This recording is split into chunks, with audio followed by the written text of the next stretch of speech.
All right, we're ready to go. So Vijay, I'll turn it over to you.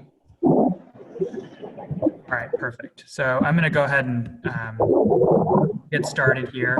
If everybody could do me a favor and mute their lines, I'm hearing a bit of feedback. So today, few housekeeping items. As Jay mentioned, Taylor will be monitoring the chat. And so if you have any questions, please let us know there. We'll try to monitor and leave some time at the end to answer questions just like we did last Friday. We're going to be going over the Recovery Office updates, federal guidance, round 2 proposals approved by the Executive Committee, some selected FAQs, going over some process for that, and then finally, next steps. So let's start with Office of Recovery updates. Again, payment has been made to all 105 counties. If you have not received your funds in your account, please contact the Recovery Office. I'm starting to get some notes that the sound is a little bit choppy. What I'm going to do very quickly here, if you bear with me, is I'm going to join via phone because I think that might be a better way to.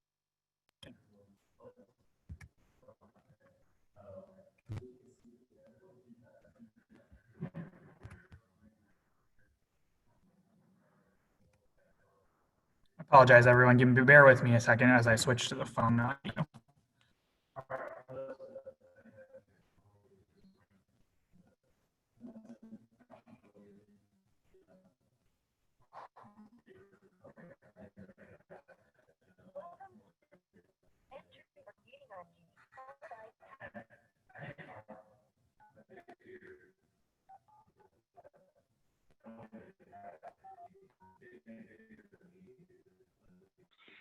All right, thank you, everyone. Thanks for bearing with me. Let me share my screen again so everybody can hear me well.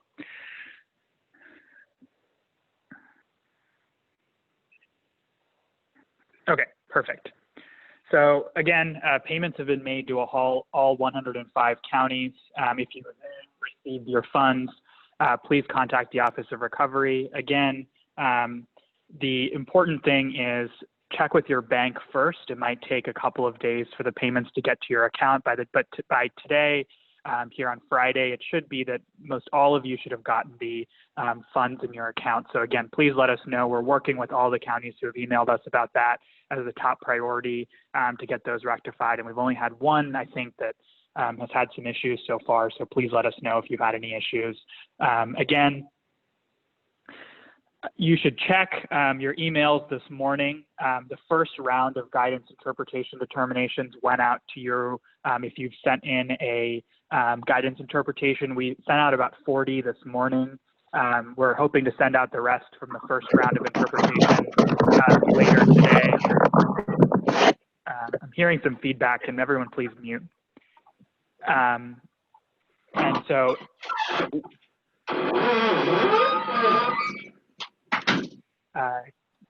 I think we're hearing some feedback. Can somebody please mute their line? I'm going to keep talking here. So again, guidance interpretation determinations have been sent out individually. We'll try to post a more general kind of frequently asked determinations document early next week where you'll know if a bunch of people have asked about the same determination, we'll post that. But for now, what we've decided is since a lot of these guidance interpretation requests are very specific towards your county, we're going to provide you individually an email with a determination. Again, about 40 of those went out this morning.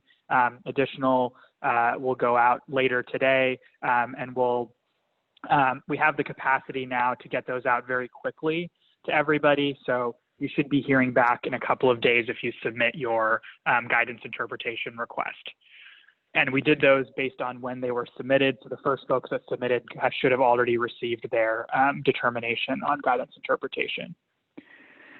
The 717 FAQ is online. We'll post an additional iteration in the coming weeks. I want to call out here that the 717 FAQ answered a lot of questions from the previous webinars. So please check that first as you think about what you need for your county in the coming weeks.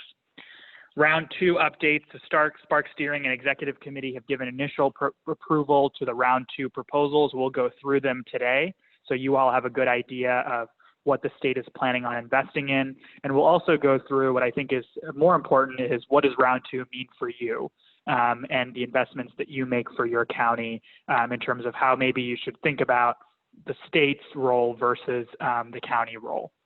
Finally, the State Finance Council will meet the week of 7/27 next week to provide final approval for Round 2 funds.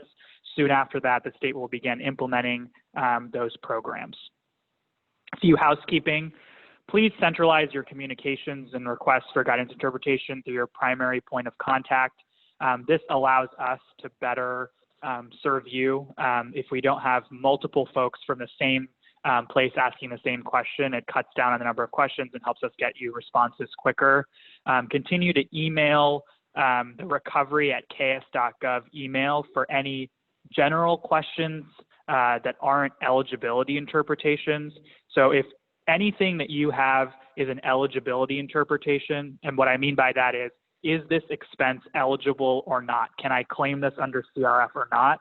You need to fill out the form on the covid.kas.gov website and submit a formal request for guidance interpretation. If it's any other type of question about the forms, for example, about deadlines, kind of general questions about the recovery office, then you need to email recovery@kas.gov. We sent out another batch of responses to emails from that email address for general questions yesterday, so you should be receiving those as well. But again, if you have questions about eligibility of expenses, fill out the form that's online. And also, I think there's been some confusion around the fillable form itself, making sure that you're saving that form correctly, because sometimes when you're submitting that form, it doesn't save as an individual file and it comes in as,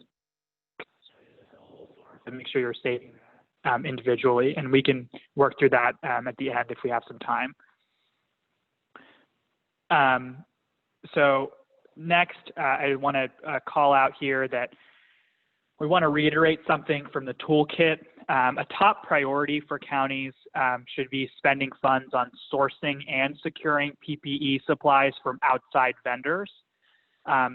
This does not mean that you should be going to KDEM as your first resort for securing or sourcing PPE. This means that KDEM is the last resort.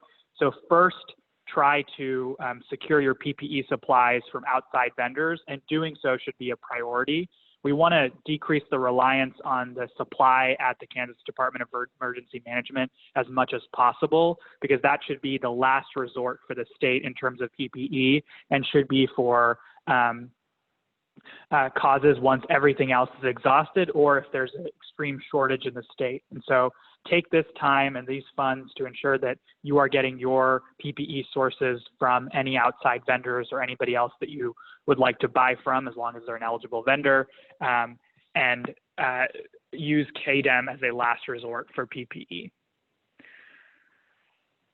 Next, additional clarifications. This has been a question we continue to get here at the Office of Recovery, so I wanted to call it out. Public educational institutions that are in multiple counties, again, look at where the institution's headquarters is. If it's a school district, where your district office is. If it's a city, where the primary location for that city, the city hall is, for example, or where that, which county that lies in. But this does not mean that that's the only county that can provide funds. You can share your costs with other counties or as needed, because I know some school districts have a lot of buildings in other counties, even though their district office is in one county. So can share those costs as needed, but when it comes to final responsibility, it's wherever the district office is. I know this can be difficult, but we had to figure out some way to standardize the process across everybody. And so this was the best way to do so and the cleanest way to do so. But again, we encourage you to share costs if that's needed. Can counties submit direct aid plans and other forms early? Yes. And finally, where do I find federal guidance? All guidance can be found on the covid.kas.gov website. I'll go through the guidance we've received so far in a second, but as soon as we provide, as soon as we get more guidance from the Department of Treasury, we will post it on our website. I know that there's a lot of talk about another negotiations going on at the federal level regarding another round of stimulus. So as soon as we get final details on that, or if there's any other guidance associated with that, we'll post that as soon as possible, because I know that's been a question we've gotten. Reporting and planning overview for the August 15th deadline. Again, you'll submit 2 things to the Office of Recovery: the County Reimbursement Reporting Form and the Direct Aid Planning Form. The Reimbursement Reporting Form is just for reimbursements, either from either counties or subrecipients. You must reimburse schools and cities and other public educational institutions in your county. That is a requirement of the resolution, so ensuring that cities and schools are made whole as needed, knowing that if they've gotten money for that from a different source, that you cannot provide reimbursement for the same cost twice. We've gotten a lot of questions around eligibility for reimbursements. It is up to the county what institutions you provide reimbursements for, as long as those reimbursements are eligible expenditures. So you could provide your city-owned or county-owned hospital or other community mental health center or your another nonprofit, for example, reimbursements, but just make sure that all of those reimbursements are eligible expenses and that none of those reimbursements are being asked for anything that's not COVID-19 related. The second thing that you'll submit that we've gone through a couple of times is the Direct Aid Planning Form. I want to call out here that this is kind of like a budget for what you're going to be implementing moving forward. We've gone through it a couple of times, including the different types of things that you'll be outlining for us. Again, the 3 things that you'll be outlining for us are: 1, planned independent expenditure. So if your county is planning on making a one-time purchase moving forward, maybe PPE or glass barriers for your county. The second thing that you'll be letting us know about is programs. So if you're planning on establishing a business grant program, for example, you'll let us know and make sure you put in a budget narrative for that. And then finally, what you'll do, finally, what you'll do is do transfers. So if you're providing a bulk transfer to a school district or a city for them to do any sort of flexible spending, you'll provide an itemized list of what they plan on spending it on. Again, the direct aid plan is due on the 15th. There's been a lot of questions because the 15th lies on a weekend. There's a grace period until the next business day, which is the 17th. So as long as you submit it by the close of business on the 17th, you're good to go and you can submit it earlier.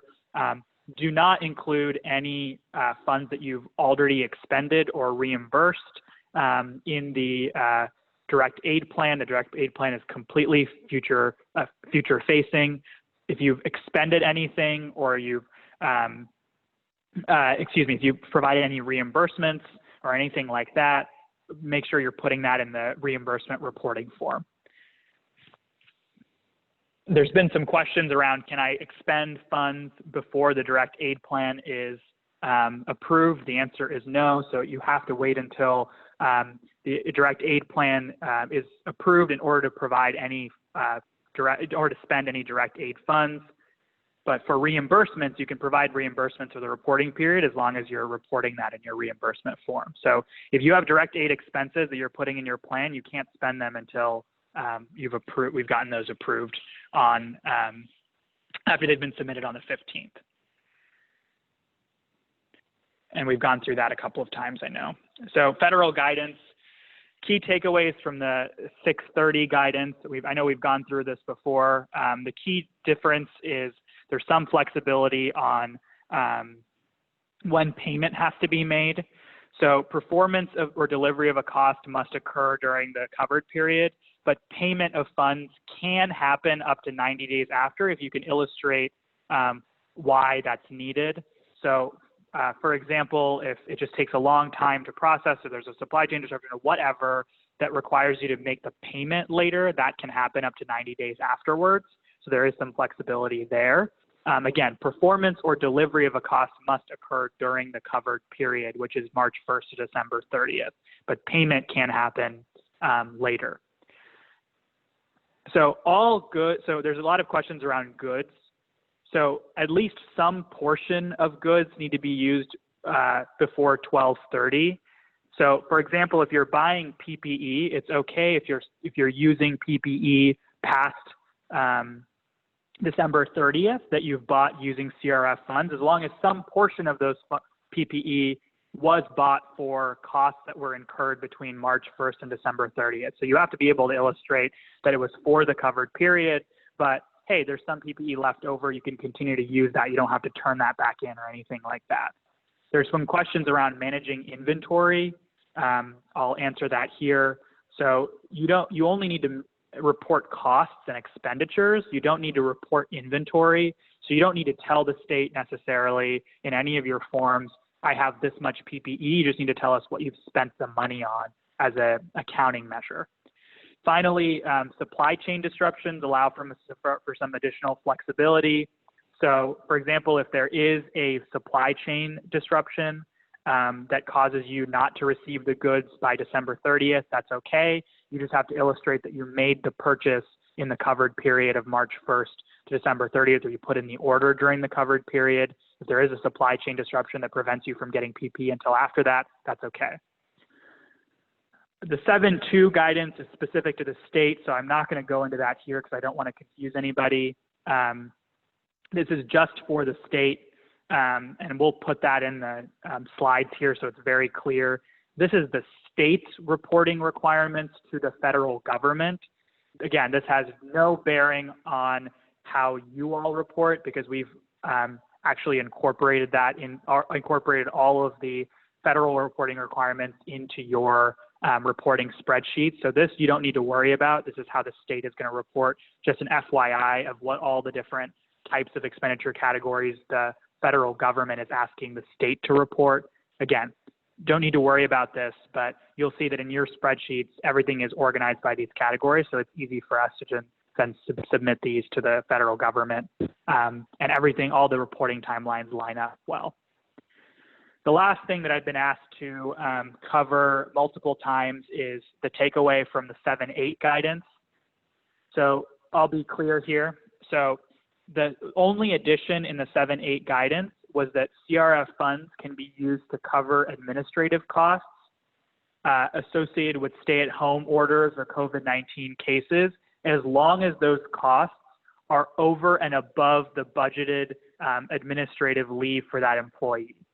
So I know that a lot of you have had to put employees on administrative leave for an extended period of time. As long as you can prove that the administrative leave that you're claiming under CRF is over and above what's already budgeted for that employee because of a stay-at-home order or because they had a COVID-19 case, then you can claim that cost under CRF. So I'll give an example. Let's say somebody had to take administrative leave because of a stay-at-home order, but they were budgeted, it's budgeted for you to have 14 days of administrative leave for your employees in your budget. As long as, but the stay-at-home order lasted 21 days. Since you have 14 days already allocated, you can't claim those 14 days, but the 7 days that's remaining, you can claim that in for CRF funds. So again, anything that's over and above. The two things that you have to prove are one, that it wasn't budgeted for before, that's over and above what you budgeted for, and two, that it is because of a stay-at-home order or because somebody had to quarantine at home because of a COVID-19 case or a close contact that had COVID-19. So please take that into account as you're doing your payroll and reimbursement expenses. Again, that is an additional source of flexibility that you all have. Next, we're going to go into round 2 proposals. I did get notice from Taylor that she's having some issues with Zoom, so I will try to go through the questions here at the end, knowing that I know that there's a lot of questions coming in. Hopefully everybody can hear me well here. So next, we're going to go through round 2 proposals. Rounds 2 and 3 are entirely handled at the state level. The investments are made at the state level and they are administered at the state level. Round 2 was based on the priorities set forth by the SPARK committee. SPARK steering committee put together a list of key priorities in the 4 areas of health, economic development, connectivity, and education. We took those priorities, We created work teams for each of those priorities, and we specifically answered key scopes of work that the Spark committee provided us. So I'll go through that and it'll be more clear here in a second.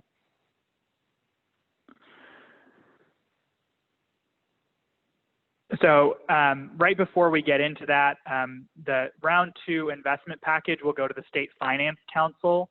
I know many of you actually listened in online during the steering committee. If you want to see the specific details of every single proposal that the State Executive Committee, Spark Executive Committee, and Steering Committee voted on, you can go online and go to the covid.ks.gov website under meeting materials for the Spark Committee and see the presentation for Monday, and that includes details on every one of these proposals. I'm not going to go through the details for every one of the proposals here today, so we can save some time for questions, but again, the Executive Committee approved the round 2 work team proposals, but they made these changes, and I'll go through these changes as we go through the proposals. First, we talked about public health related proposals. Again, under public health, the Spark Task Force gave us these specific charges of things that we need to make sure we're addressing when we're creating proposals: COVID-19 preparedness and mitigation, providing assistance to nursing homes, support for local health facilities, healthcare investments for vulnerable populations, and general mental health resources. Here is the spending overview. Here's how much money we've allocated across all of the different areas. I'm just noticing that this doesn't include the change that was made at the Executive Committee, so we'll update this slide in a second. First thing that we've worked on here is COVID-19 preparedness and mitigation. So there's proposals for expanded contact tracing. These contact tracing positions will then help supplement your counties to help protect against surges. So for example, if there's an outbreak in a facility in your county, we can then deploy these additional state contact tracing individuals to that area to help support overflow. There's support for nurse transportation to ensure that public health nurses from the state health department can come support your counties better across the state. The third proposal, which is the largest proposal in this section, is expanded lab capacity. So we are taking the state's lab capacity from 1,000 to 5,000 samples per day. The goal of that is to ensure that we have the flexibility needed to help test key priority areas, like, for example, schools, childcare, businesses, nursing homes, to ensure that we're reopening and staying open safely. There's money for a statewide courier to decrease the lag time for testing. There's a business PPE program that is a last stop program. So if businesses can't access PPE from any source, they can go and access PPE from that source. And finally, there's a rural EOC enhancement. This money will be administered by the Department of Emergency Management, but will go to rural emergency operations centers at the county level to provide additional technology support, planning support for specifically emergency operation centers that need to, that have been long overdue for a lot of technical support. And that specifics of that, again, are in the presentation for the Spark Steering Committee on Monday, but you'll be hearing more from KDEM from that program. Next, investments for vulnerable populations. There will be testing instruments for high impact areas. Just like you apply for different resources from the state, you'll be able at the county level to apply for additional testing instruments. For example, if you have a huge surge, we'll have a lot of testing instruments here and available for you to apply for at the county levels to support your local health department. Mobile collection units, there will be additional mobile units that will go across the state to high impact areas and specifically for vulnerable communities. For example, nursing homes, or we know that there's a huge racial disparity in COVID-19, so making sure that we're addressing testing related to that. And finally, the Worker Health Fund, which is a $5 million fund that will provide medical expense support to essential workers. Nursing homes, there will be a rate increase of $20 per day for 120 days for all resident beds for nursing homes. Originally, this was around 23 million. The executive committee added roughly 15 million to this proposal, so we'll change the original slide to reflect that. But this is the correct amount that the executive committee is proposing for nursing homes. This money will be for additional expenses to help support them as they've incurred exorbitant costs as a result of this pandemic, so providing them some additional support. Next, there's going to be some support to your local health departments, about $4 million across the state. I know that local health departments have been asking for more funds for a long time, and this provides them some relief and extra support to you all to hire contact tracers. Again, these are all funds to supplement the work that you're already doing. And finally, community-based services rate increase for our IDD providers and other community-based service providers, home-based providers, so they can help supplement their costs as well. Finally, there will be grants for behavioral health providers. This will also include community mental health centers, area agencies on aging, and finally, it'll also include domestic and sexual assault providers as designated by the executive committee. So any program from the state that is applicable will include domestic violence and sexual assault providers as an eligible entity. So we want to make sure that that was explicitly stated. Finally, I want to say on this section that all of these health-related investments are designed to support the work that you're already doing in your counties. And that gives us a good segue into economic development. Again, these are the priorities for economic development: protecting small businesses, grants towards businesses that didn't qualify for federal aid, work training, recruiting businesses, and financial and technical support. There are three buckets here. Business expansion and retention is the largest bucket. Securing local food systems is another one. And finally, workforce training and retention. There will be $32 million in small business and nonprofit grants. As we'll get to later, this is not meant to replace the programs that you're already planning for at the county level. This is just meant to support your investments in small business grant programs and be an additional step or additional resource for businesses, knowing that there is an incredibly high demand for small business support. This is just another stopgap measure for the state to make specific investments in small businesses. Again, this is intended to supplement the work that you're doing at the county level, not replace it. COVID-19 R&D development and product development, again, bringing companies to the state that can do key COVID-19 related support like testing and PPE development, and finally, manufacturing and COVID related testing development here in the state. Next, there's funds for meat processing, improvements and upgrades, food banks, producers, and retail outlets. Again, this is another grant program. Again, these are funds to supplement the work that you're already doing and not meant to replace. Again, it's another source of funds to help say if funds run out at the county level, or there's some reason that a business or a meat processor can't get the funds that they need at the county level, then they can go to the state level to get additional support. And again, this is only round 2. There will be a round 3, another investment made at the state level. Finally, there's IT training, technical college support, and job seeker support. Connectivity is the third priority.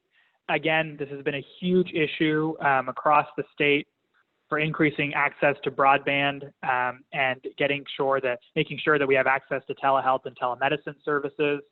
There's going to be a $50 million broadband infrastructure investments program that will be housed and administered through the Department of Commerce Office of Broadband Development. There will be grants to for broadband development to areas unable to access this specific speed. I want to be clear here that the investments here are targeted towards projects that can get done by the December 30th deadline. And so kind of those last mile investments to get the highest amount of impact in the time frame that we have. And you'll get additional details for broadband investments and what the state is planning on doing there in the coming weeks. Finally, there's going to be some funds for provider partnership support, so assistance for low-income populations through partnerships with ISPs, or internet service providers. Finally, for education, these are the priorities that were provided to the SPARC Committee for Education. There are 3 buckets here: early childhood investments, including an early childhood consultant network, which would be to help early childhood centers get access to the health services that they need or the health consulting that they need. And next is an early childhood educator health fund. So knowing that many of our early childhood providers are uninsured or don't have access to other types of insurance, that we're making sure that they have access to support for medical supplies. And finally, technology. There will be $55 million specifically towards higher education. These higher education investments are meant to provide institutions across the state with funds for PPE, continuity of instruction, health services. Again, these funds are meant to supplement the high costs that higher education institutions have to reopen. This is a significant investment at the state level to ensure that we're supporting the needs that they have. And finally, community college investments, $9.4 million. I want to call this out because I think it's a good example. These funds that are provided at the state level are for specific priorities. They are not specifically for some reimbursable expenses or things that you might have been hearing about from your local community college. So continue to support your community colleges as you can with costs for reimbursements and things like that.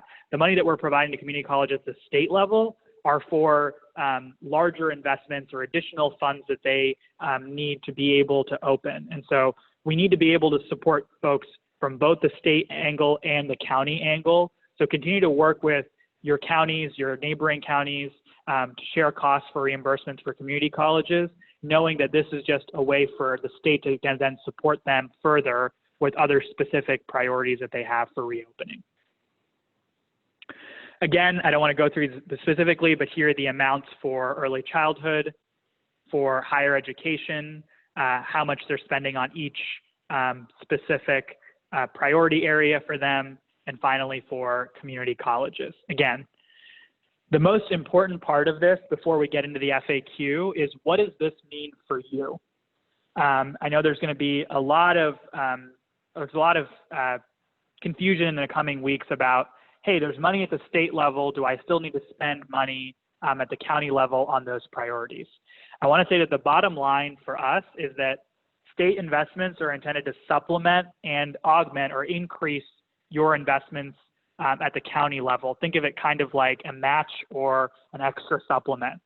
They're intended to provide additional funds for specific services and priorities. So not necessarily for reimbursements. We're providing funds to higher education, community colleges for specific projects or needs that they have that they need to get funded that are high dollar needs that we wouldn't want to put on any one county to provide them. So if they have if higher education institutions have a large project that they need funded that we don't want to have that split across 50 different counties or have that a burden for one county, we're footing that cost, and that's what these proposals are designed to do. It's not designed to replace the reimbursements that you're providing mental health centers or reimbursements that you're providing nursing homes or business grant programs that you're providing businesses. It means that you should continue to prioritize the investments that you're making, knowing that there's extra support available if the funds at your county run out, or if you want to tailor your funds to specific areas, there is extra support available at the state level. The key thing here is that the demand is a lot higher than the amount of funds that we have. And so our goal here is for businesses, for other institutions to start at the county level, see what programs are available, and then access the state for additional funds, knowing that there will be some round 3 funding to supplement these programs as needed. So continue to create your business grant programs as you deem necessary. Continue to build your reimbursement reports with reimbursement requests from all these institutions like community colleges, like cities, like schools, for example, and use the toolkits and webinars for ideas. There's a lot of priorities in those webinars and in those toolkits that you all can focus on that may not be readily apparent, but are really important, like rent or utility assistance, especially as the $600 ends tomorrow in terms of extra unemployment support, nursing home support, business childcare support, for example. So continue to make those investments at the community level. Think of yourselves as kind of a mini Spark task force, making sure that you're making the investments here first, and the state will supplement and support you all, knowing that the demand is much higher. So this is a way for you to know there is support at the state level, but also continue to make the investments that you need to make and continue to provide reimbursements. There's going to be a lot of questions in the coming weeks about duplication. What we will say is we'll provide additional information for you and additional resources to you to help prevent duplication. But start at the county, have businesses start at the county level and then go to the state level. So they will have to authorize or let us know where else they've gotten money, whether it be from a federal source or whether it's free from a county source, before they get money or other grants from the state government. So there will be a check there. But again, they won't be reimbursed for costs that you're already providing them money for. So making sure that you start here at the county level, and then as we get these state programs online, that you send them towards the state. The other thing that I'll say, and I don't want to be long-winded here, but the other thing that I'll say is make sure you read through the proposals from the steering committee for round 2, because what we've tried to do at the state level is take the big dollar programs a little bit off of your plate. So if there's huge projects, for example, large investments that we need to make at the state level in broadband, or large investments that we need to make at the state level in testing capacity, we've tried to relieve pressure from you all by taking those and providing additional funds at the state level. But continue to communicate with us as you have questions. But again, continue to do what you're doing and know that the state is supporting you with additional funds through round 2. FAQs.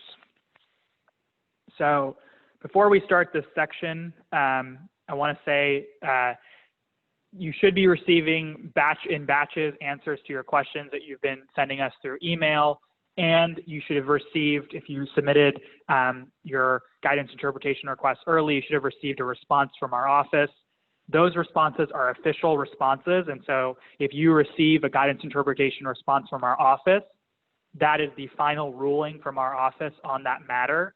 And so if that says yes, that is an eligible expense, you're okay to go, but make sure to read those carefully, because sometimes we give qualifications of what a yes means. So yes, if these 3 things are met, or no, unless these 3 things are met. So make sure to read those guidance interpretation requests very carefully. The direct aid template and associated memo are online. Again, I don't want to rehash this because we've gone through it in previous webinars, but there's going to be 3 tabs, as I mentioned: plan independent expenditures, program tabs, and transfer tabs. Transfers to schools, cities should now be in a separate transfer tab with itemized expenditures for that transfer. This is not to record already incurred expenditures or reimbursements. It is not a reporting form. For reporting, use the county reimbursement spreadsheet. Additional selected FAQs for this section: can we buy supplies at the county level and then provide it to an entity instead of doing a transfer? Yep, that's a county level decision. Can we make reimbursements beyond 8/15? Yes, if the need arises. Try to keep them to the first report and try to get all your reimbursements done, but if the need arises, that's okay. If proposed expenditures are denied in the direct aid plan, will there be time to amend them? Yes, there will be an opportunity to rectify ineligible expenditures. If I provide a grant, transfer, or other types of funds to a subrecipient, do they have to expend the funds by 12/30? Yes. For example, if you provide $400,000 to a school, those costs must be incurred by 12/30, regardless of the recipient type. And are city, county, and hospitals eligible to receive reimbursement? Yes, like I mentioned earlier, it's up to the county. We're only mandating that you provide reimbursements to public educational institutions and cities within your county or other local municipalities. So if a county-owned hospital is something that you want to consider in that, go ahead. But you can provide reimbursements to any other entities as long as those reimbursements are eligible expenditures. So that's up to you. I know there's a lot of questions around, is this eligible? Is that eligible for reimbursement? As a county level decision, as long as you let us know, or you let us know through your reimbursement report what you actually reimburse them for, and that's an eligible expense. Payroll reporting. I know there's a lot of questions around payroll and how we report payroll. So I don't know if Taylor is on the line here. So I'm going to go ahead and go through this. And if she is on the line, she'll correct me or jump in here. So all payroll reporting needs to be done in a single line item for each job position on the county or subrecipient expenditure report. Payroll costs can't be combined into one line because of ambiguous reporting. So ensure that each payroll, each job position is reported in a separate line. So just so we know that all of those are eligible expenditures. If a single employee's entire salary is eligible for reimbursement, even if they were paid biweekly, then that one employee's salary may be reported in one line item. So I know there's questions around, do I have to put each new pay period as a new line? No. If a single employee's salary can all be reimbursed, you can just put that entire person's salary as one line item. You don't need to break it apart by pay period. If there's only a specific pay period that they were eligible for, then please note that in the notes section or as clearly as you can in the description. The EIN column is highly recommended, but not required. You don't have to fill out the EIN section if it's difficult for you to obtain. The vendor name is sufficient. So the vendor name would be the company that's providing the product, not for example, Amazon, the overall distribution company, right? So I know there's a lot of companies on Amazon that it's really hard to find the EIN number for, so don't worry about that. And if you're confused on the EIN number, that's okay. Just put the name of the vendor and that's fine. The only reason we were asking for the EIN number was to save you all some time so that we can just easily get all the information we need about the vendor, but if you can just put the vendor's name, that would be perfect. Interest accounts for CRF disbursements. Upon further conversations with counties, our recommendation is to not put CRF funds in accounts that accrue interest due to complexities with reporting. If you have done that, I know one county has reached out to us. Please reach out to us and let us know. We'll work with you individually. It's going to take us some time to come up with a effective reporting structure for that interest that's earned.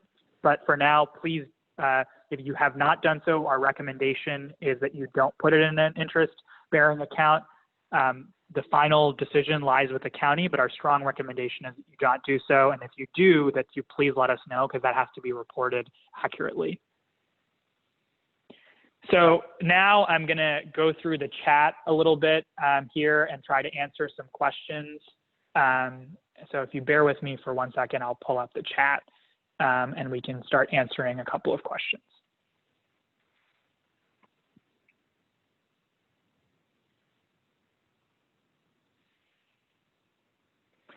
I'm gonna start at the top here and work my way down.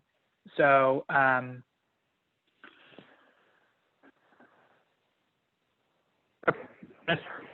way down. There's a question about secondary point of contact. How do I submit a secondary point of contact? If you're having issues with that, we sent a separate link to submit point of contact forms. It's not on the website. So please just send us an email and about who your secondary point of contact is, and we'll get that registered in our system. Is there any kind of confirmation that will be received with submission? Yes, for direct aid forms and reimbursement forms, there will be a confirmation that you've submitted and received your direct aid. We've received your direct aid form and reimbursement reporting form. Our goal for the other types of, we're going to try to in the coming week here and moving forward, try to get you all of the guidance interpretation questions responded to. And I think it's a good point.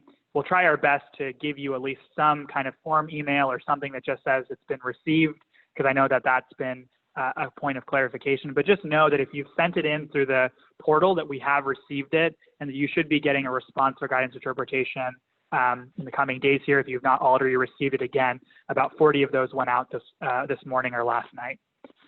Does one county just make a transfer to another county where the school headquarters resides for school funding piece?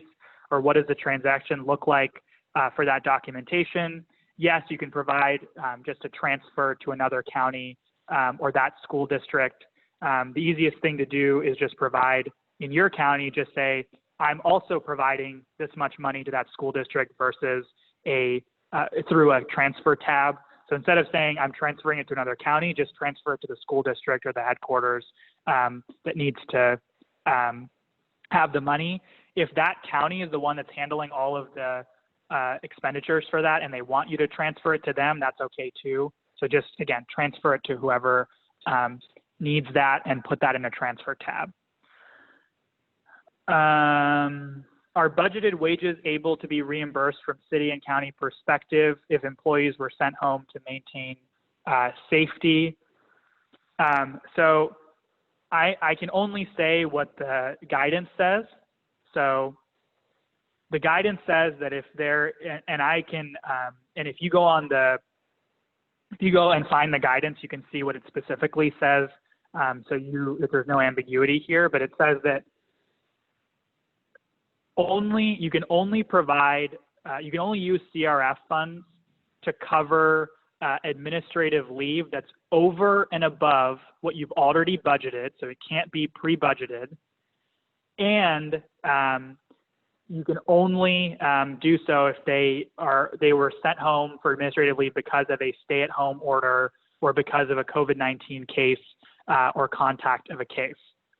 So when you're talking about budgeted wages for reimbursement, the only context that that's allowed in is if that person was substantially dedicated to COVID-19. The thing that I was mentioning earlier was specifically about administrative leave. So you can claim any administrative leave over and above what's previously budgeted. Next question. If in our direct aid plan we give grants to businesses, will we later be required to use the reimbursement form to report details on how they use that money? We've given them $5,000 in the direct aid form. Later we report unique expenses as they use it. And so so the answer is yes. So they will need to let you know at the county level what they're spending, what they plan on spending the money on if you're giving them a certain transfer of money. So making sure that they have the infrastructure in place to, one, on the front end, let you know what their budget is, but also let you know what they've spent the money on. For business grant, so that's especially true for transfers. Taylor's not on the line, so I don't want to say anything incorrect here. So I'll leave it at that. I think the crux of your question is how kind of specific or how far does that go? But for now, I would tell anybody that you're giving grants to that they need to be itemizing and ensuring that they are reporting their expenditures to you at the county level, because regardless, when there is a federal audit, you will need to house all of those records of what the money was actually spent on. And so making sure your subrecipients are reporting to you what they're spending their money on. What is the expected timeline for approval of the direct aid plan? They'll be submitted on August 15th or earlier, and our deadline to get all direct aid plans approved is September 15th or earlier than that. So by September 15th, you will have a determination on your direct aid plan. Again, there will be time for you to amend it as needed. Next question.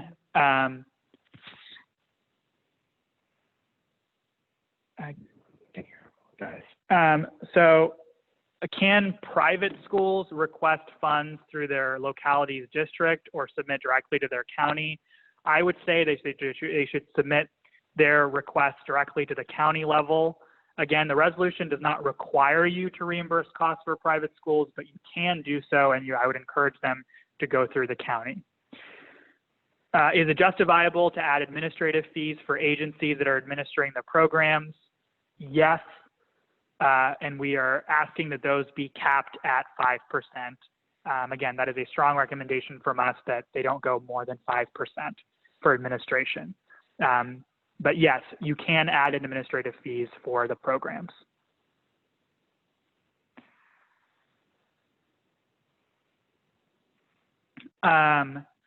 Are subrecipients subject to a single audit for the received funds, or is the county audit going to cover that?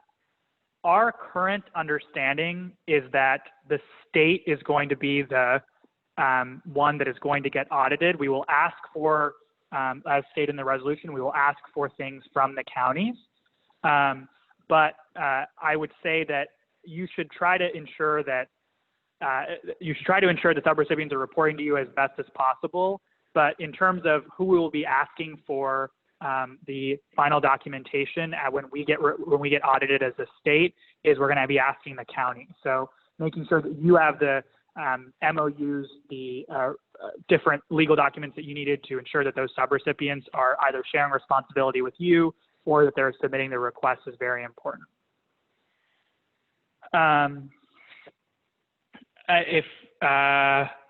If using an outside company to manage, what is an allowable percentage they can charge the counties?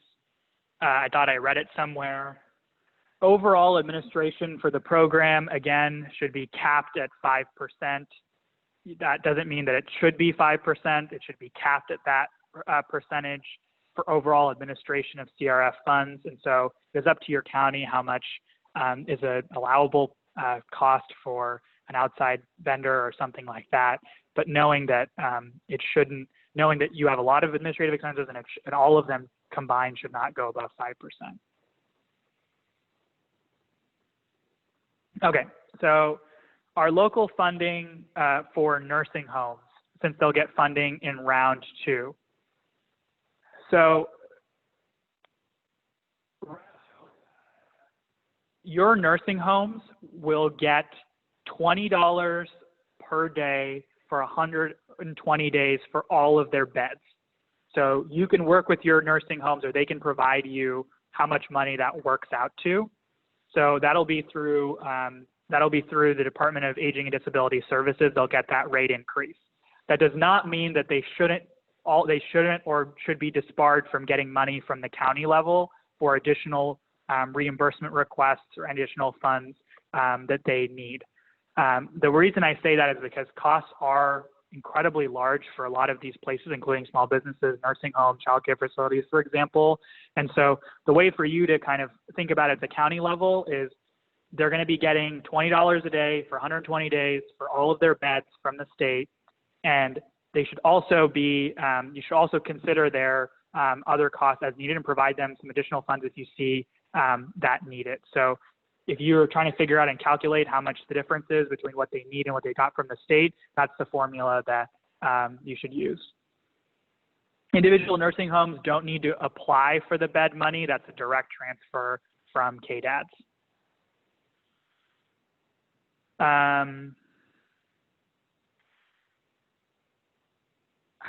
How robust should a grant program be? We may create a grant program for small businesses and nonprofits to be administered at the county and need to understand basic requirements for compliance.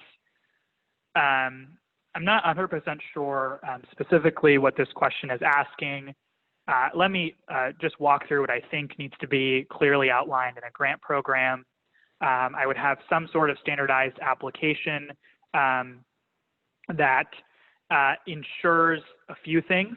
One, lets the county know if they've received funds from any other source, whether it be the state or the federal government, so you can take that into account. Two, that they submit a budget to you on exactly what they plan on spending the money for, including a budget narrative that clearly outlines administrative costs or other types of subcontracting costs or anything like that. And finally, that ensures that there is some accountability at the county level. So they sign some sort of MOU, or they agree to some terms based on reporting. So you have a clear reporting structure in place that they need to let you know how they're spending the money and when they've spent the money. And so I would ensure that those three things are in there. Other things that you might want to add, and I would ask you to look at the direct aid plan as an example of how you can structure your grant application.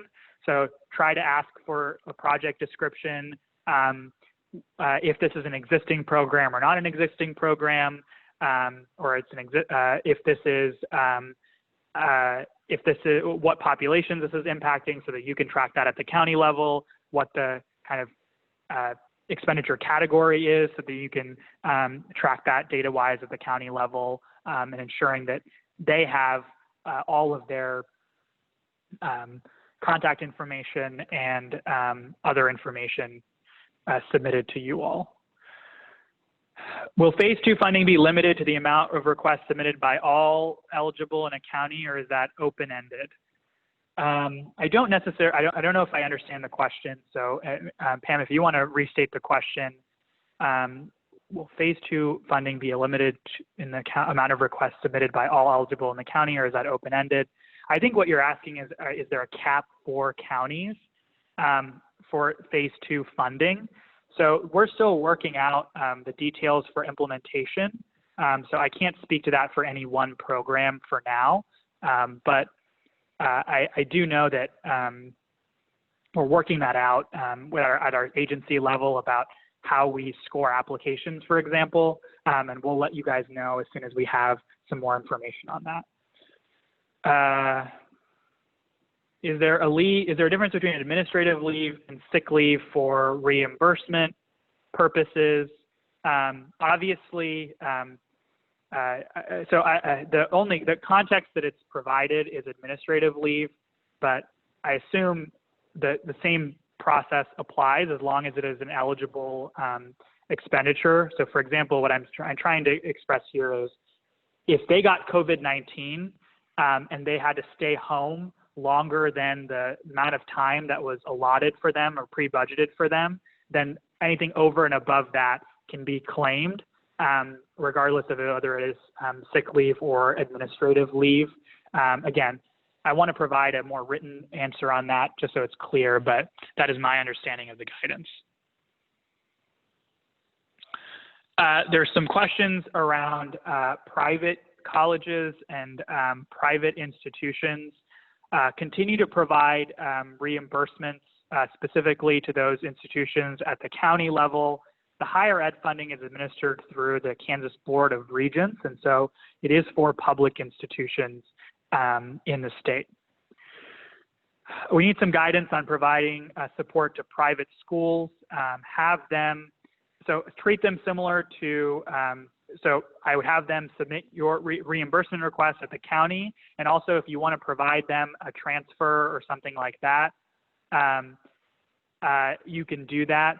The best explanation that I've given is treat private schools similar, you can treat them similar to other entities like a business, for example. So you can have them get a transfer, or you can make them eligible for any of your grant programs. And I appreciate, Jim, you putting that in there. How can we confirm that a request isn't duplicated? Is there a report of what has already come into various agencies in the county that we can double check? We have looked and do not easily find these records.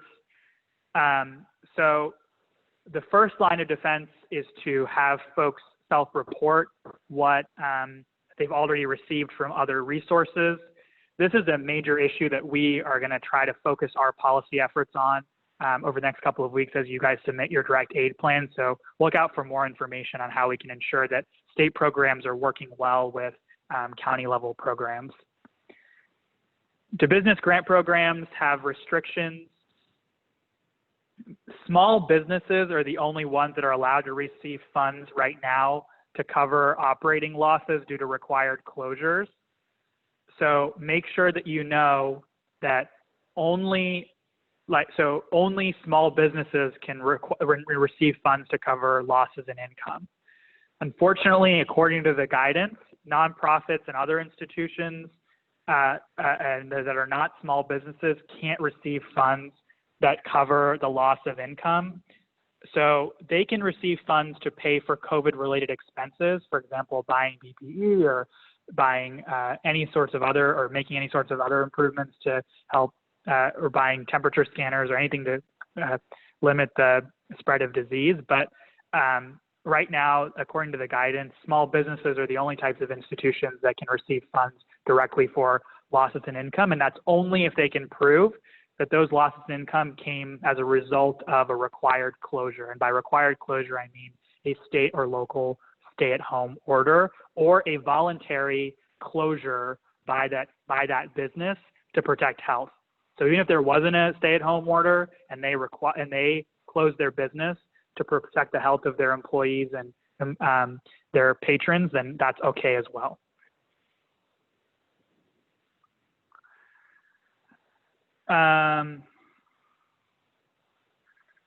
If a county cannot give out funds until after our plan is approved, then how can the state or county track when they applied and what to eliminate a duplication of funds? Again, we'll provide additional information on duplication.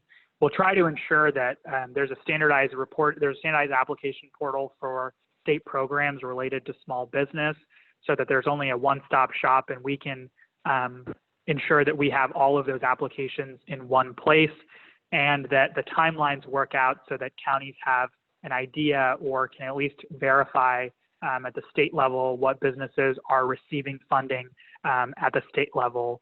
And again, the first line of defense is to have that self-reported. There's a question on auditing and duplication of funds. Currently, the only federal requirement is that funds cannot be provided to, you can't use funds to reimburse for the same expense twice. If those funds were reimbursed at the federal level, for example, and so that is a federal requirement. So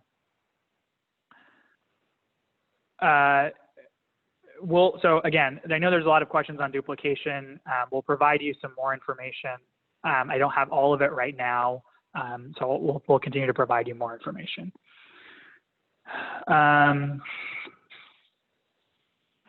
If a municipality has the receipts for all the expenses as reimbursement, do they need to submit all the receipts marked paid to the county by August 15th, or can they do so over the next few months? Let's see. Apologize, I'm just trying to understand the question.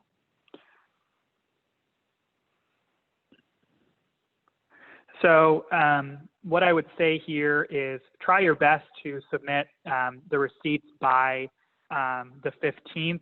If you want to pay it out over the next couple of months because there's a lot of things to pay out, that's okay. Just let us know through one of your subsequent reporting spreadsheets.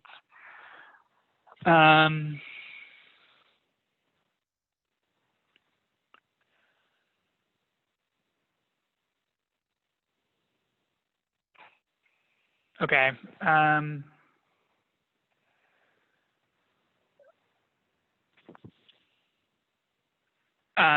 The other person that I want to point out in the chat that's answering questions is Mike Leach, who is supporting some legal work for us. We really appreciate his work. And so just so if you see him in the chat, that is from our office. For eligible distance learning expenses or other types of expenses, can the entire contract be taken as CRF eligible, or does it have to be prorated and only the months ending in December, therefore get to be taken as an eligible on CRF funds? I'm going to have to get back to you on that, Leslie. I don't have a specific answer for you right now.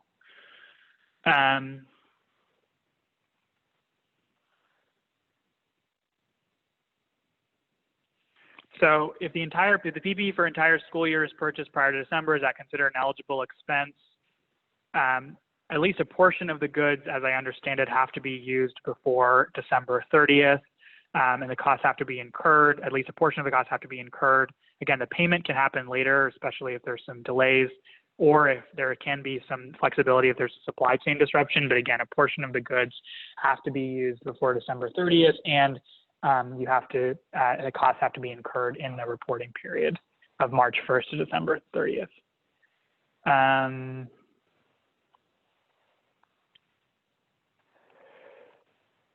Can the current employees of the county receive administrative fees for administering Spark funds?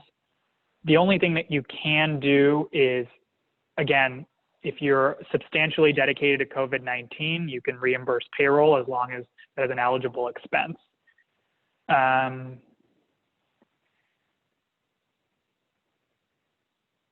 There's a question about not specifically budgeting for administrative leave. I don't want to tell you anything wrong right now, so we're just going to save the chat and get back to you on that question.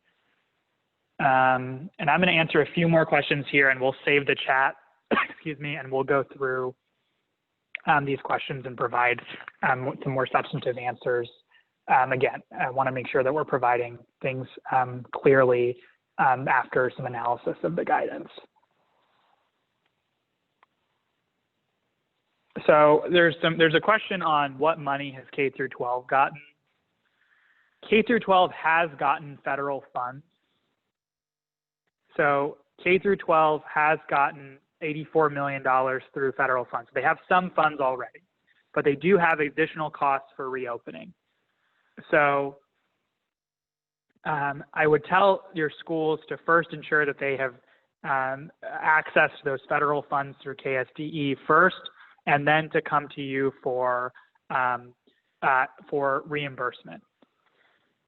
When determining if it's genuinely COVID related, that is first done at the county level. So you need to ensure that those are necessary for the public health emergency at hand. And then you can provide a transfer to that school, for example. But again, work with your school district to ensure that there is a reasonable cost for reimbursement of those funds.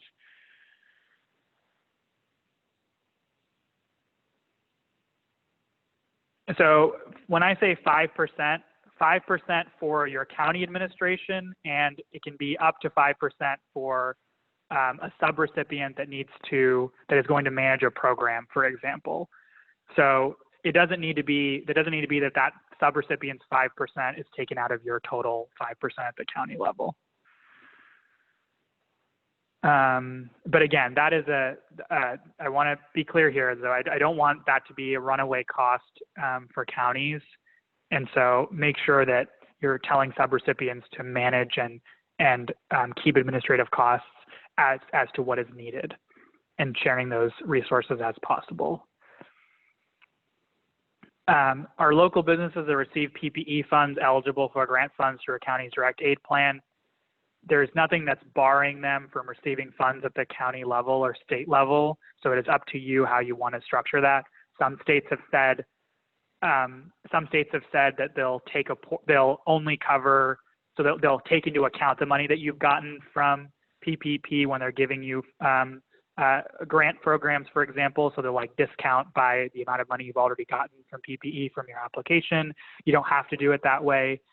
You can ask that they tell you, but it's up to the county level. I can tell you that at the state level, again, it's still eligible to apply even if you receive funds through PPP, knowing that, but we might, for example, and some states have done this, prioritize those who weren't able to access PPE funds first and then go to those who have. That's another way to think about it. Not all businesses receive PPP, and PPP didn't cover all of their expenses. So knowing that there is additional demand.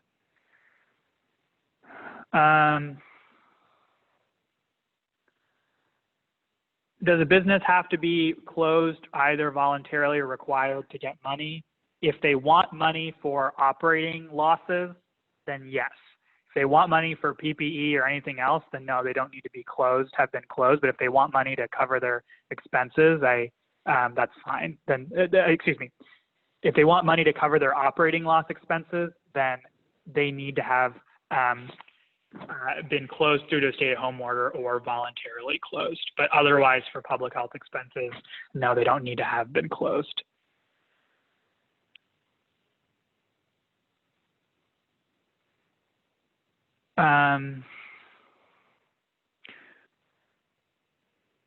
there's a question about superintendents, and I'm going to end at 11:15 here, so I'm going to answer a couple more questions. We'll save the chat and we'll try to get answers to these questions as quickly as possible. So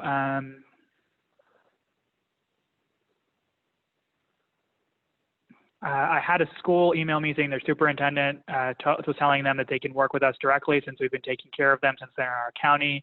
Can I work directly with that school, or do I need to go through the district that's in the other county? You can work directly with that school as needed. Just let the other county know or work with the other county.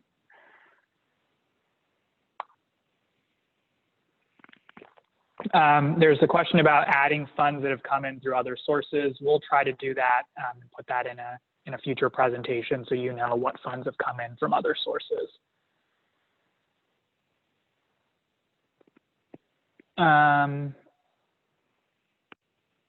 Okay, so I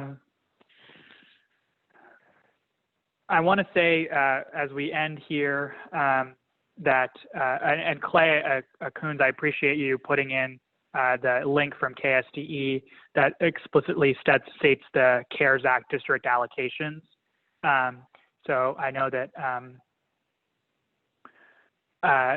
there's been a lot of questions about how much money have they gotten, so check there first. And again, we'll try to provide you some additional information. You can reimburse your county hospital even if it's not county owned. And I'll just say some of these questions are eligibility determinations. And so the reason why we have to go through that process is because of because we have to make a clear legal determination on whether that's an eligible expense or not. So continue to fill out those forms. We'll try to, we're going to try to speed up that process. I know a lot of you have been waiting for a while, and we just got the first round to you just recently, but I will assure you that the process is much more sped up because we have the legal support that we need to get those out to you quicker. So watch out for those in the coming days. The determination forms are on the website. The last thing I'll do is actually just show you where that is so that you can see that, and then I'll end for today. If you give me 1 second here.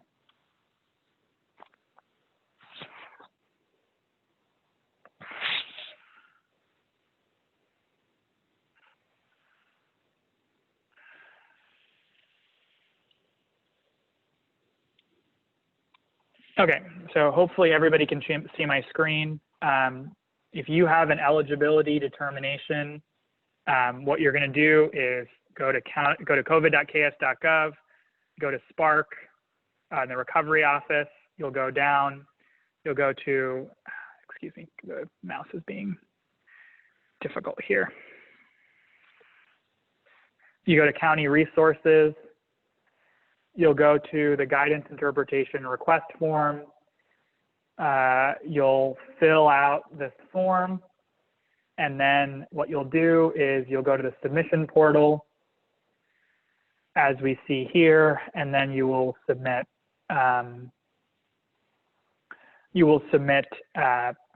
the form here.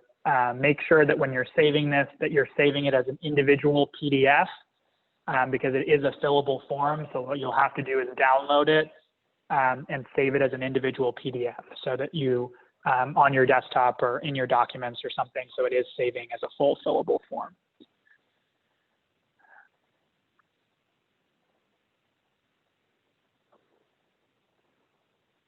So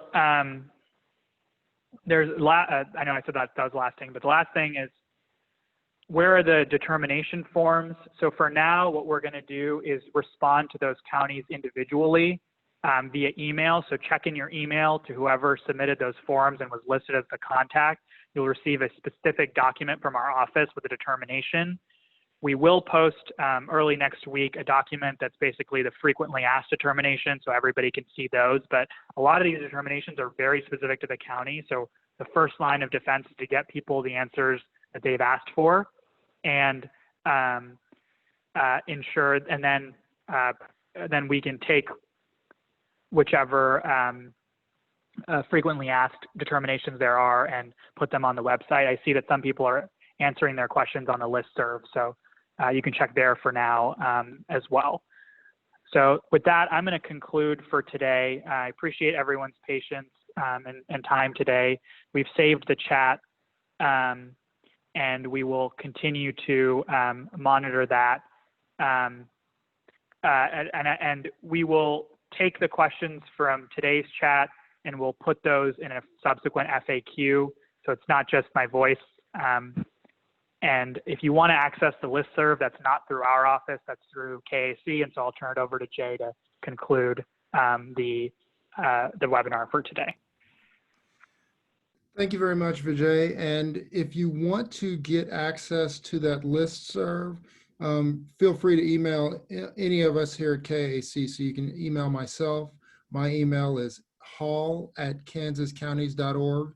You can also email Kim Qualls at kansascounties.org, or you can email Bruce at cladney@kansascounties.org.